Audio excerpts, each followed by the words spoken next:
The other thing that dwarfs all the challenges, and I'm going to lead into what Valerie was talking about, the threat of displacement, and is land cost. Atlanta, the Beltline is unprecedented in its scale and scope, as you all know, and it's a gigantic social experiment. And a big concern is that we already have increasing land cost inside the city of Atlanta in some of these neighborhoods, and we may exacerbate the very problem that we, as affordable housing advocates, would like to avoid. And so that's a very big challenge, and it's really, if you just want to follow land cost as a proxy of this issue and this problem, that would be a good way to do it. Some of the issues that I'd mentioned that we're going to be grappling with is everybody wants for sale housing in their neighborhood, but if we're talking about affordable housing, if we're talking about workforce housing, and also if we're talking about, by the way, I'd mentioned we have to stay inside the fence, if you will.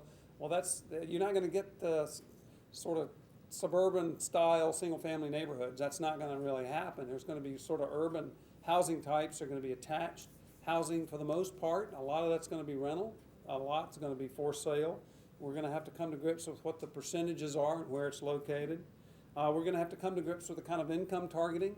If anybody, I've been in affordable housing for 20 years, and I can give you 19 different definitions right now.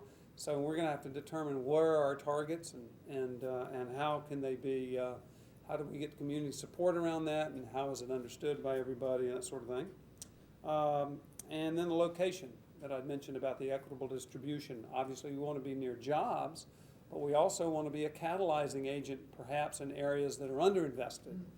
So that's going to be, and we don't want to over-concentrate any affordable housing in any one area either. Finally, there are three, I mentioned in closing, there are three committees or task force that we've already set up. One will be quality. The first one out of the box will be quality. When we talk about affordable workforce housing, what comes to your mind? I think it's fair to say that the contemporary affordable housing is terrific. It's good housing. It ought to be welcomed inside of anybody's neighborhood, but we know that there's still some old public perceptions and stereotypes that are outmoded, but we need to counteract that by a clear definition of what we mean and use that with images and descriptions of what the quality affordable housing looks like. So that's a task force that's going to work on that. Another task force will be some research and data. Obviously, it's going to be very data-driven, and we're going to need a lot of research, income ranges, and Wilson, the Beltline Partnership, other people concerned about preserving affordable housing inside the city, and we're going to need every tool that we can find at our disposal to try to counteract that tendency. So that's a quick overview of the Beltline Affordable Housing Advisory Board. Thank you.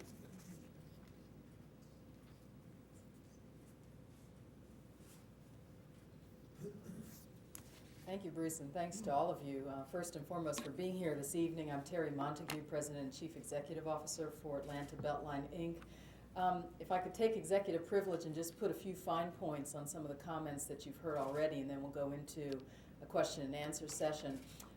What we had hoped to accomplish tonight by having a representative just introduce to you and help you begin to put a face on the advisory boards. The enabling legislation and the charters for both the TADAC, the TAD Advisory Committee, and the BAHAB, the Beltline Affordable Housing Advisory Board, both provide for, give them an opportunity to, mandate, depending on how you look at it and where you sit. They will be issuing semi-annual reports, and they will be providing an annual update, a public update on their own. So we wanted to begin to give you a chance to understand who they are, what their charter is, what kind of issues they focus on, so that when you hear a call to come to a public meeting by these advisory boards, you kind of have a sense of what that's about. So this was just intended to be very introductory, very cursory. Gene Bowens is the chair of the TADAC Advisory Committee. He is on out-of-town travel, and so we just asked Roland to introduce that committee to you. But you will be hearing formally from both of these committees as they issue their reports on their work and give you a progress update on the issues that they are tackling. They are tremendous resources for us. They have been authorized and set in place both to give us input, to be a sort of watchdog, to be a partner, and to be an ambassador for the Beltline, and also to help us with critical policy issues. And all of this is geared around the issuance of bonds. For instance, the Beltline Affordable Housing Advisory Committee will help and recommend policy on how we should spend the 15% of every bond issue associated with the Beltline tab that gets put into a housing trust fund that will be created. So over the course of the life of this project, $242 million is projected to be generated from the Beltline TAD bonds and made available as a resource. And based on the recommendations of this committee, that's how we'll work to put that money out and generate new affordable housing units. The current estimate is about 5,600 new units of affordable housing. So just wanted to qualify that. I have a question for you before we open the floor for general questions. We are, at this point, holding quarterly public meetings. That was what was asked of us by City Council. I'd like to see us over time, once we get more momentum and more staff capacity and get through the legal challenge, would love to see us having meetings more often. We also had a vision originally of doing a meeting, one meeting, say in the week that we hold the meeting in a place like this where we could broadcast, but also another meeting either concurrently or in the same week out in the community and rotate the meetings. So I just want to get a sense from you of two things as we plan for 2008 and put a schedule together. We started out initially having these meetings at 6:30, and we started getting feedback that it had us ending too late. But we're also seeing sometimes people struggling to get here at 6 o'clock. So could I just get a show of hands of people, if you would prefer us to continue meeting at 6 p.m., can you just give a sense so we can tell? Who would want us to push the meeting starts back a bit? Oh, we're about half and half. I need the wisdom of Solomon with this group. Okay, well, 6:15, right? All right. Well, hey, that's it. So we'll take that into account as we plan the calendar. Now, to the question of moving out of a site like this and getting out into the neighborhood, do you have a strong preference? I mean, we liked this because we could broadcast. There's not to say that it's an either or. Now, with our website, we're going to have the ability to take meetings up on the website. But just want to get a sense. Those who would prefer to come to a meeting facility like this as opposed to a different location each meeting all over the city. So tell me if you'd prefer to come to here, City Council or Fulton County Commission's auditorium, just raise your hand. And those who would prefer to have the meetings rotate in the neighborhoods?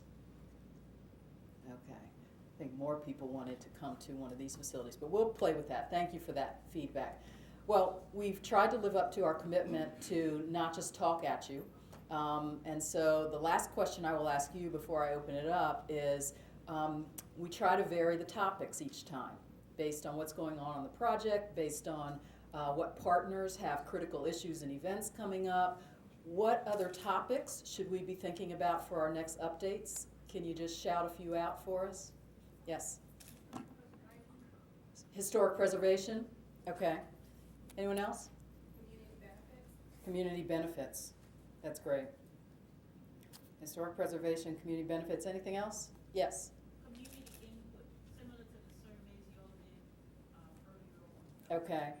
So is that reporting out feedback or just, can you amplify that for me? Well, you have all of the NPVs. We do. So that may be a good medium for you to communicate specific types of information so that when they have their meetings, they could probably just put it on the Okay. Well, actually, you raise a great point. We've been in dialogue with one of the members who's been attending all of our meetings, and we've been talking with the Bureau of Planning about, as mailings go out for all the NPU meetings, including a fact sheet and resource people in all of those mailings, we're also going to be doing a newsletter that's going to be launched later in the year that is going to be more broadly available through a lot of different channels